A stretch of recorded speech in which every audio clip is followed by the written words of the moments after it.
She demanded I turn down my dream promotion to stay in her comfort zone. I had one of those moments last week that changes everything. You know the kind, where someone you love shows you exactly who they are, and you realize you've been making excuses for what you didn't want to see. The conversation that broke us up lasted maybe 15 minutes, but I've been replaying it for days trying to figure out when things actually went wrong.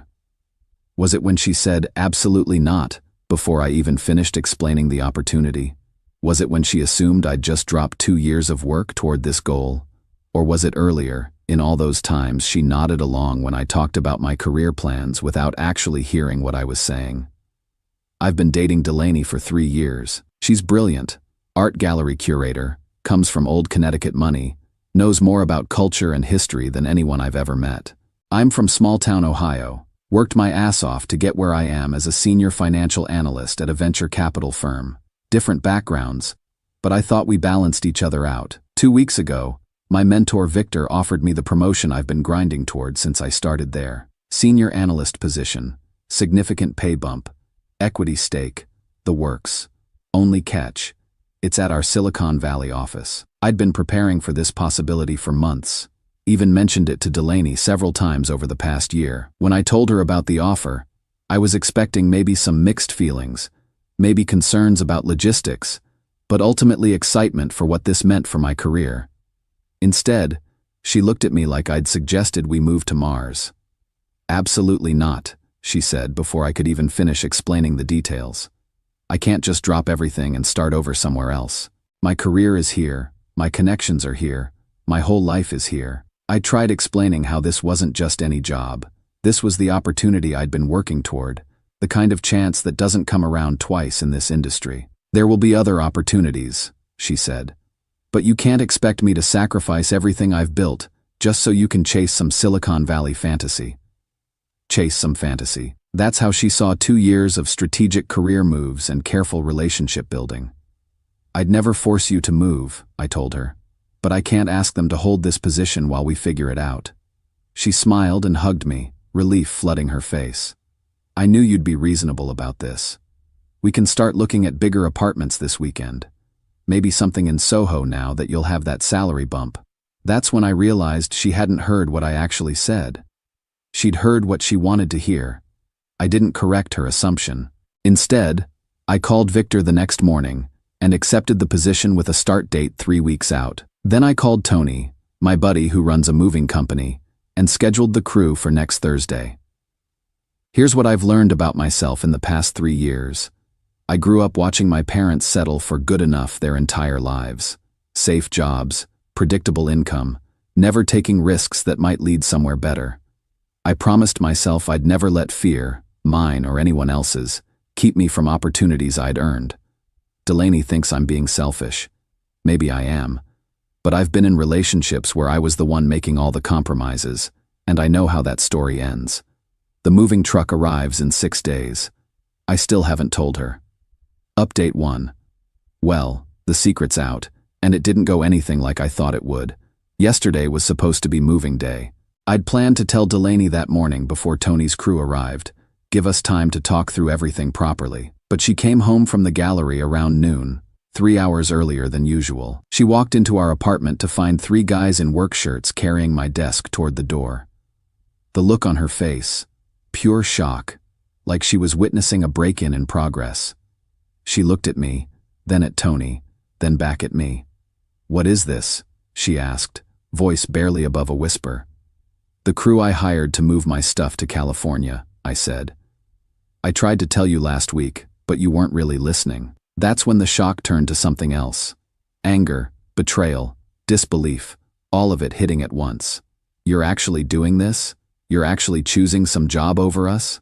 I tried explaining again how this wasn't just some job, how this was literally the career move I'd been working toward for 2 years, the one we'd discussed multiple times. But she wasn't hearing it. "I already told Margaret you were staying," she said, tears starting. "She's counting on you to help organize the Morrison retrospective. I promised her we could host the opening reception."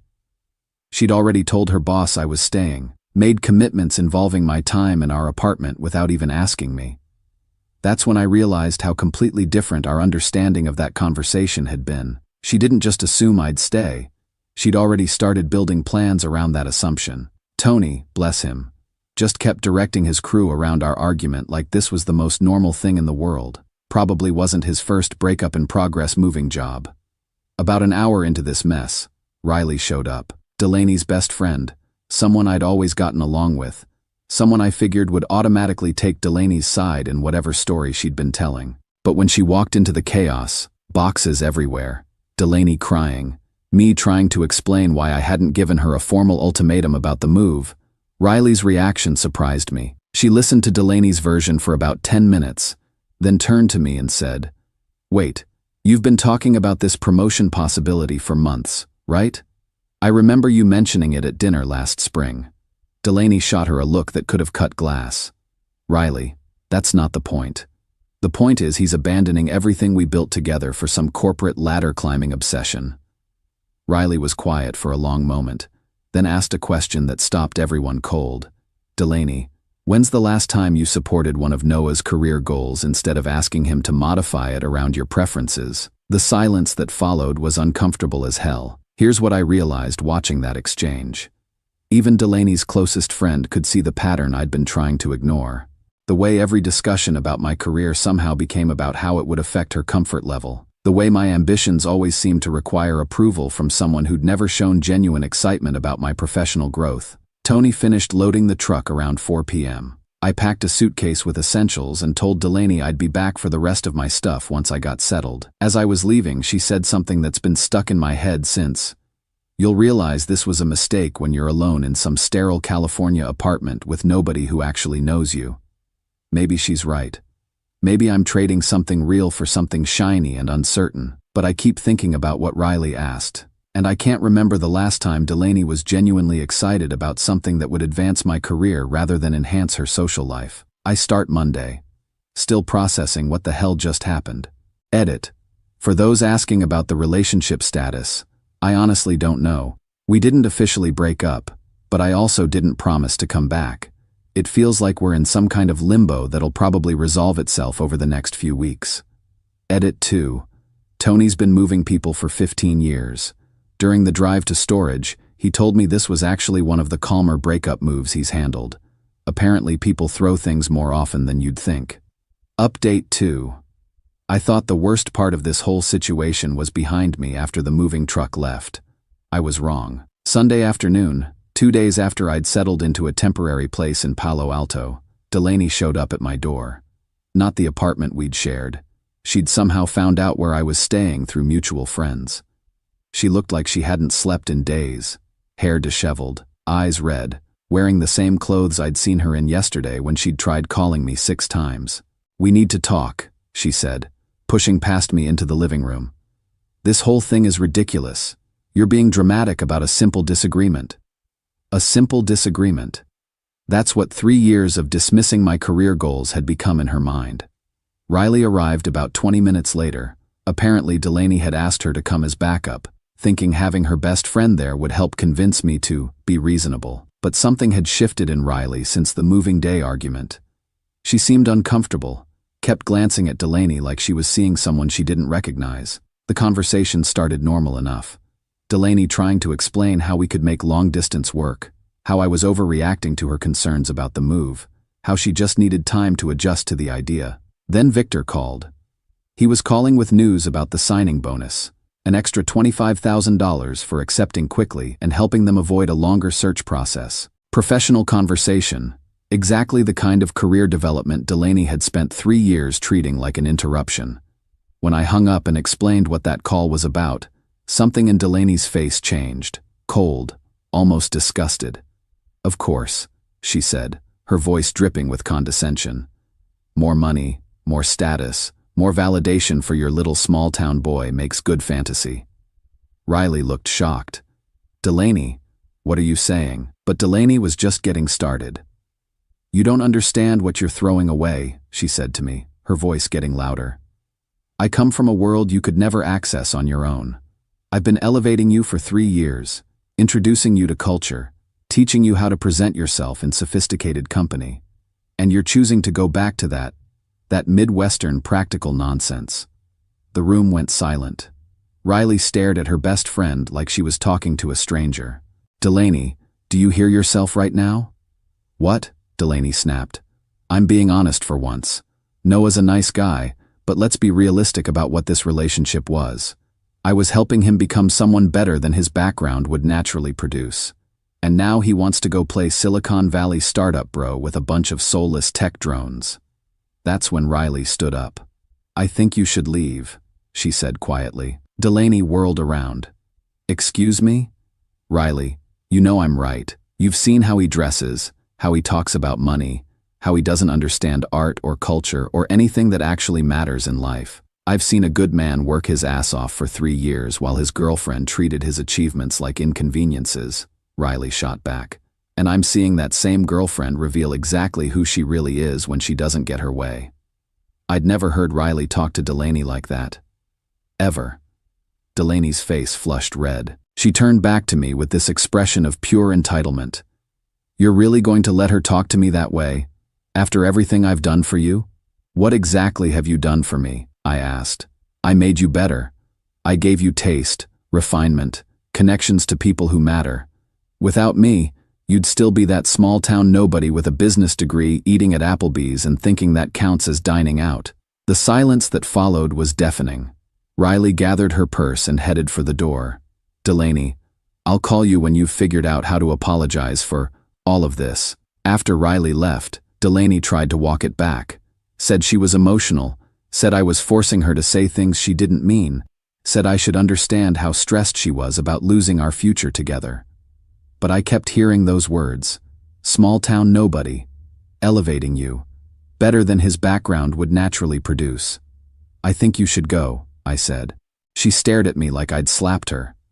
"You're really doing this? You're really choosing money over love?"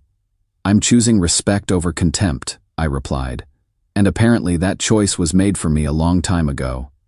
She left without another word. My phone rang an hour later. Delaney's mother. "Noah," Vivian Pierce said, her voice tight with embarrassment. "Riley called me. I need you to know that what Delaney said about your background is unacceptable. Her father and I are appalled."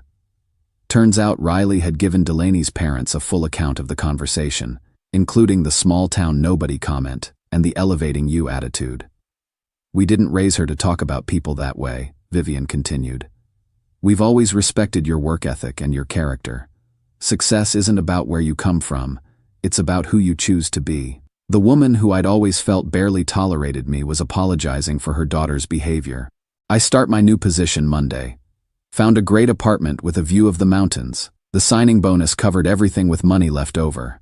But honestly, the best part of this whole mess was watching someone I'd put on a pedestal reveal exactly who she was underneath all that sophisticated presentation. Turns out the right person doesn't see your background as something that needs fixing." Edit. For those asking why I didn't see this side of her earlier, looking back, the signs were there. I just mistook condescension for sophistication and control for culture. Edit 2. Riley texted me this morning. "I'm sorry I didn't say something sooner. I knew she talked about you differently when you weren't around, but I didn't realize how bad it was until I heard it myself." Final update: I wasn't planning to update this story, but enough has happened that it feels worth sharing the conclusion, especially for anyone dealing with similar career versus relationship pressures. 1 year in Silicon Valley has been transformative in ways I never expected. The promotion led to another promotion 6 months later. I'm now a principal analyst with equity that's actually worth something and responsibility for deals that make the evening news. I bought a house in Los Gatos with that mountain view I mentioned, and I wake up every morning grateful for the choice I made. But the real revelation came through a conversation I had with Grace last month. My sister was out here for a travel nursing assignment at Stanford Hospital, staying with me for a few weeks between contracts. Over dinner one night, she mentioned running into Riley at a medical conference in Chicago. "You should hear what's been happening with Delaney," Grace said carefully. Apparently, the Morrison retrospective Delaney had promised her boss, the one I was supposed to help organize, fell through spectacularly. Without my connections in the finance world, connections I'd built but never thought she was paying attention to, they couldn't secure the major sponsors they needed. The gallery had to cancel the entire event 3 weeks before opening. Riley told Grace that Delaney got written up by her boss for over-promising on resources she couldn't deliver. The gallery's been struggling financially since then, and they had to let go of 2 junior curators last month. But here's the part that really got to Riley, Grace continued.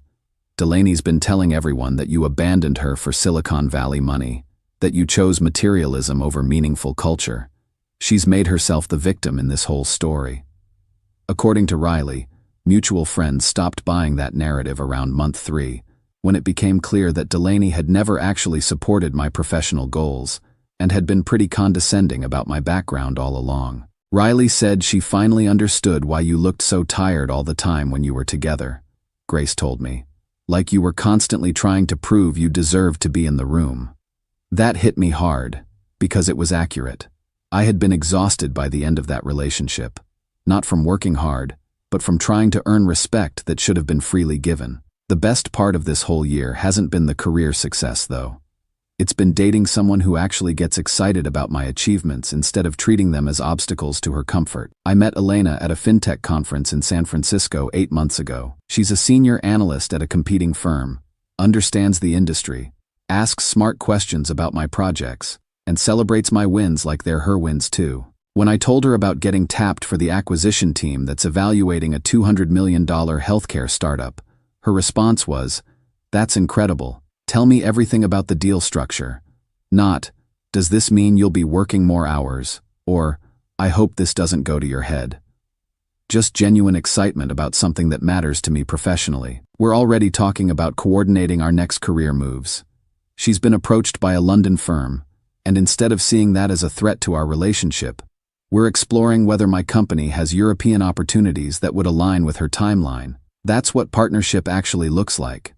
Not one person sacrificing for the other's comfort zone, but both people supporting each other's growth even when it requires adaptation. Last week, I got a LinkedIn message from Delaney. Just a brief note saying she hoped I was doing well, and that she'd always remember the good times we shared. No acknowledgement of what went wrong, no insight into how things have been for her since, just a polite closing the book message. I didn't respond. Not because I'm angry, I'm genuinely not, but because there's nothing left to say. We wanted fundamentally different things from that relationship, and neither of us was willing to bend on what mattered most to us. She wanted someone who would prioritize her comfort and social status over his own professional growth. I needed someone who would see my ambitions as assets rather than inconveniences. We were both honest about our priorities in the end. The relationship just couldn't survive that honesty. Victor and I were talking about this over lunch yesterday. He mentioned that a lot of high performers struggle with partners who see success as something that takes away from the relationship rather than something that enhances it. The right person amplifies what you're capable of, he said.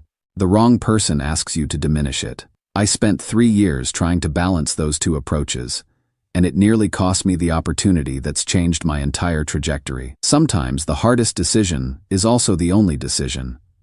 Sometimes choosing yourself over someone else's comfort zone is the most loving thing you can do for both of you. Delaney deserves to be with someone who values stability and familiar social circles over professional growth. I deserve to be with someone who sees my career goals as exciting rather than threatening. We just weren't right for each other, and that's okay. The timing of that ultimatum was perfect. It forced us both to be honest about what we actually wanted. I'm grateful for the clarity, even though the process was painful, and I'm grateful for the life I've built since making that choice. Elena and I are looking at houses in both Palo Alto and London this weekend. Whatever we choose, we'll choose it together, as partners who want to see each other succeed. That's what I was missing before, and it makes all the difference. Edit. For those asking about career advice, trust your instincts about opportunities, even when people you love don't understand them. The right person will find ways to support your growth. The wrong person will ask you to limit it. Edit 2. Someone asked if I'd make the same choice again knowing how it would affect Delaney's career. Honestly? Yes. I'm not responsible for managing other people's assumptions or protecting them from the consequences of their choices. She made her position clear, and I responded accordingly. Edit 3. Grace mentioned that Riley's been promoted to chief curator at a museum in Denver. Apparently getting out of Delaney's orbit was good for her career too, Sometimes standing up for what's right benefits everyone involved.